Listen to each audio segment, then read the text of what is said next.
Бауыр жайлы не білеміз?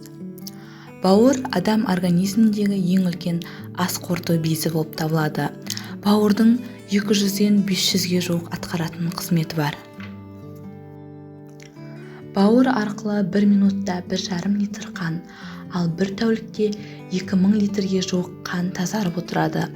Бұл бауырдың ерекше қан тамырлармен қамтамасыз етілуімен байланысты. Сонымен қатар бауырда 1 минутта 1 миллионға жуық химиялық реакциялар жүріп отырады.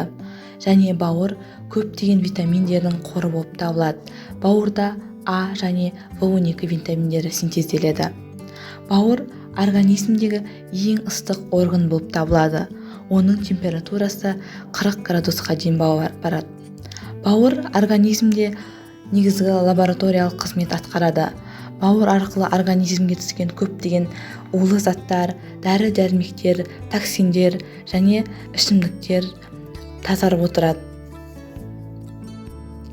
Сонымен қатар бауырдың тағы бір ерекше қасиеті, ол өзінің 1/4 бөлігімен, яғни 25% бөлігімен қалса да, ол қайтадан қалпына келуге бейім ағза болып табылады.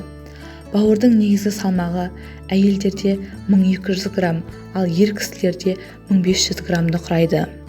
Ал бұл көрсеткіш ішімдік ішетін адамдарда 2000-2500 граммға дейін көрсетеді.